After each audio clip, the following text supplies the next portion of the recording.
तुमच्या घरात धोत्र्याचं झाड आहे का? तुमच्या घराच्या आजूबाजूला, रस्त्याच्या कडेला किंवा शेतात धोत्र्याचं झाड असेल तर काही अशा गोष्टी घडतात ज्या आपल्या कल्पनेच्या पलीकडे असतात. आजच्या या व्हिडिओमध्ये आपण पाहणार आहोत की जर तुमच्या घराच्या परिसरात हे झाड असेल तर त्याचा तुमच्या आयुष्यावर, घराच्या ऊर्जेवर आणि तुमच्या अध्यात्म्यावर काय परिणाम होऊ शकतो. हे झाड चमत्कारी आहे की फक्त अंधश्रद्धा? चला जाणून घेऊया सविस्तर संपूर्ण माहिती, कारण अर्धवट ज्ञान हे नेहमीच धोकादायक असतं. मंडळी, आपण महादेवांना महादेव भोलेनाथ असं म्हणतो. का बरं? कारण जगाने ज्या गोष्टी नाकारल्या, ज्या गोष्टींना कडू, विषारी किंवा अमंगल मानून सोडून दिलं गेलं, त्या सर्व गोष्टी महादेवानी आनंदाने स्वीकारल्या. मग ते हलाहल विष असो, अंगाला लावायची चिताभस्म असो, व्याघंबर असो किंवा हे धोत्र्याचं फूल आणि फळ असो, श्रावण महिना असो किंवा महाशिवरात्री. महादेवाच्या पूजेत जोपर्यंत धोत्र्याचं फळ किंवा फूल वाहिलं जात नाही तोपर्यंत ती पूजा पूर्ण मानली जात नाही. पण जेव्हा हे झाड आपल्या घराच्या आसपास असतं तेव्हा अध्यात्म आणि लोकपरंपरा काय सांगतात हे समजून घेणंही तितकंच गरजेचं आहे. पहिली आणि सर्वात महत्वाची मान्यता अशी आहे की धोत्र्याचं झाड हे नकारात्मक ऊर्जा शोषून घेणारं केंद्र मानलं जातं. असं मानलं जातं की ज्या घराच्या मुख्य दरवाजावर किंवा परिसरात नैसर्गिकरित्या धोत्र्याचं झाड उगवतं तिथे वाईट शक्ती, दृष्ट प्रवृत्ती किंवा लोकांची वाईट नजर म्हणजे दृष्टी प्रवेशच करू शकत नाही. हे झाड घरासाठी एका सुरक्षा कवचासारखं काम करतं, अशी लोकमान्यता आहे. दुसरा मुद्दा म्हणजे भक्ती आणि श्रद्धेचा. जर तुमच्या घराजवळ हे झाड असेल आणि तुम्ही रोज सकाळी महादेवांचं स्मरण करून या झाडाला केवळ नमस्कार जरी केला तरी तुमच्या मनात एक अनामिक शांतता निर्माण होते. विशेषतः श्रावण महिन्यात या झाडाची फुलं आणि फळं थेट शिवलिंगावर अर्पण केल्यास घरात सुख समृद्धी येते आणि महादेवांचा विशेष आशीर्वाद लाभतो, अशी शिवभक्तांची गाढ श्रद्धा आहे. तिसरा महत्वाचा पैलू म्हणजे ज्योतिषशास्त्र आणि तंत्र परंपरेतील मान्यता.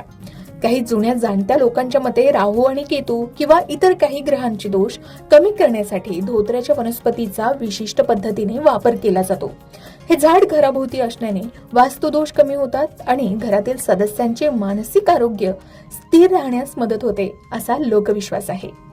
आता अनेकदा शिवमंदिराच्या परिसरात धोत्र्याची लागवड आवर्जून केली जाते, कारण वास्तुशास्त्रानुसार शिवमंदिराजवळ धोत्रा असणं हे अतिशय शुभ आणि पवित्र मानले जातं, कारण तेथील आध्यात्मिक स्पंदनं यामुळे अधिक तीव्र होऊ शकतात.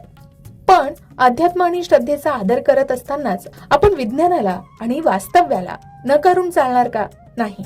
धोत्र्याच्या झाडाबद्दल समाजात अनेक चमत्कार सांगितले जातात. काही लोक म्हणतात की याने एका रात्रीत नशीब बदलतं, तर काही म्हणतात यामुळे जादूटोणा सुद्धा दूर होतो. परंतु नकारात्मक ऊर्जा दूर होणं, ग्रहदोष मिटणं किंवा इतर कोणत्याही अलौकिक चमत्कारांना वैज्ञानिक आधार किंवा पुरावे उपलब्ध नाहीत. हे पूर्णपणे मानवी श्रद्धा, परंपरा आणि आपल्या पूर्वजांनी पिढ्यानपिढ्या जपलेल्या लोकविश्वासांवर आधारित आहे. त्यामुळेच श्रद्धेचं रूपांतर कधीही अंधश्रद्धेत होऊ देऊ नका, असंही सांगितलं जातं. आता या व्हिडिओचा सर्वात महत्वाचा भाग आहे. जर तुमच्या घराजवळ धोत्र्याचं झाड असेल तर तुम्हाला प्रचंड काळजी घेण्याची गरज आहे. का? कारण धोत्रा ही एक अत्यंत विषारी वनस्पती मानली जाते. विज्ञानाच्या दृष्टीने धोत्र्यामध्ये अशी काही धोकादायक रसायनं असतात जी मानवी शरीरासाठी आणि प्राण्यांसाठी घातक ठरू शकतात. त्यासाठी विशेष काळजी घ्यावी. जसे चुकीच्या सेवनाचे दुष्परिणाम यामुळे होतात, म्हणून कोणत्याही तंत्रमंत्राच्या किंवा सांगोवांगीच्या गोष्टींवर विश्वास ठेवून धोत्र्याची पानं, बिया किंवा फळांचं सेवन अजिबात करू नये. जर याचे चुकून सेवन झाले तर तीव्र भ्रम होणं, विषबाधा होणं, डोळ्यांसमोर अंधारी येणं, बेशुद्ध पडणं आणि काही प्रकरणांमध्ये जीव जाण्याचा देखील धोका असतो, अशी गंभीर लक्षणं सुद्धा असू शकतात. शिवाय जर तुमच्या घरात लहान मुलं असतील किंवा तुम्ही पाळीव प्राणी जसे कुत्रा, मांजर किंवा गाय पाळले असतील तर त्यांना या झाडापासून पूर्णपणे दूर ठेवावं, असाही सल्ला दिला जातो. कारण लहान मुले खेळता खेळता याची फळं तोंडात टाकू शकतात, जे अत्यंत जीव घेणं सुद्धा ठरू शकतं. तर मंडळी, धोत्र्याचं झाड आपल्या आजूबाजूला असेल, आपल्या परिसरात असेल तर हे महादेवाच्या पूजेत अत्यंत महत्वाचं आहे आणि ते पवित्र सुद्धा आहे. त्याची फळं, त्याची फुलं ही महत्वाची ठरू शकतात. मात्र घराच्या परिसरात ते असणं आपल्याला आध्यात्मिक दृष्ट्या महादेवांची आठवण सुद्धा करून देत राहतात. हे अगदी खरं आहे. परंतु त्याच्या विषारी स्वरूपामुळे त्याला हाताळताना अत्यंत सावधगिरीने बाळगणं आवश्यक आहे. देव भक्तीचा भुकेला असतो, चमत्कारांचा नाही. महादेवांना प्रसन्न करण्यासाठी आपल्या मनातील शुद्ध भाव पुरेसा असतो. आता तुमच्या घराच्या आजूबाजूला कुठेही धोत्र्याचं झाड असेल तर सोमवारी किंवा श्रावण महिन्यात शिवलिंगावर धोत्र्याचं फूल किंवा फळ अर्पण करून ओम नमः शिवाय या मंत्राचा जप करावा. यामुळे मनशांती आणि भक्तिभाव वाढतो असं मानलं जातं. आता तुमच्या घराच्या अवतीभोवती धोत्र्याचं झाड असेल तर त्याची पूजा सुद्धा करू शकतात. या झाडाची पूजा करताना सकाळी स्नान करून धोत्र्याच्या झाडाला पाणी अर्पण करावं. हळद कुंकू किंवा फक्त अक्षता वाहाव्यात. तुपाचा तेलाचा दिवा सुद्धा या झाडाखाली लावला जाऊ शकतो. यावेळी आपण ओम नमः शिवाय या मंत्राचा 11, 21 किंवा 108 वेळा जप सुद्धा करू शकता. या धोत्र्याच्या झाडाला नमस्कार करून आपल्या मनातील प्रार्थना करावी आणि शक्य असल्यास सोमवारी शिवलिंगावर धोत्र्याचं फूल किंवा फळ अर्पण करावं. यामुळे भगवान शिवाची कृपा प्राप्त होते असं मानले जातं. त्याचबरोबर मन शांत राहतं आणि एकाग्रता वाढण्यासही मदत मिळते. घरातील आध्यात्मिक वातावरण सकारात्मक राहतं अशी ही श्रद्धा आहे. एवढंच नाही तर भीती, नकारात्मक विचार आणि मानसिक अस्वस्थता कमी होण्यासही मदत होते असे अनेक भक्त मानतात. दुसरा मुद्दा म्हणजे भक्ती आणि श्रद्धेचा. जर तुमच्या घराजवळ हे झाड असेल आणि तुम्ही रोज सकाळी महादेवांचं स्मरण करून या झाडाला केवळ नमस्कार जरी केला तरी तुमच्या मनात एक अनामिक शांतता निर्माण होते. विशेषतः श्रावण महिन्यात या झाडाची फुलं आणि फळं थेट शिवलिंगावर अर्पण केल्यास घरात सुख समृद्धी येते आणि महादेवांचा विशेष आशीर्वाद लाभतो अशी शिवभक्तांची गाढ श्रद्धा आहे. त्याचबरोबर तुमच्या घरात धोत्र्याचं झाड असेल तर सोमवारी त्याची नियमित पूजा केल्यास आपल्या इच्छित कार्यांमध्ये यश मिळण्याची भावना आणि आत्मविश्वासही वाढतो असं सांगितलं जातं.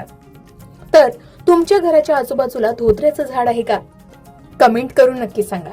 आणि यामुळे तुम्हाला कोणते परिणाम जाणवलेत हेही कमेंट करून शेअर करायला विसरू नका.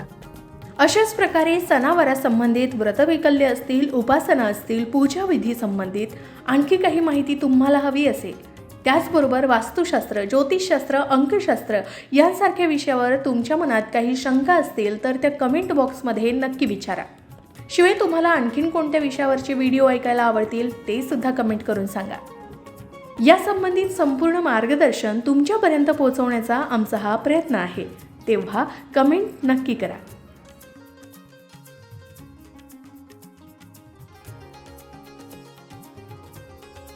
अशाच प्रकारच्या माहितीपूर्ण व्हिडिओसाठी लोकमत भक्ती चॅनलला नक्की सबस्क्राईब करा आणि बेल आयकॉनला क्लिक करा.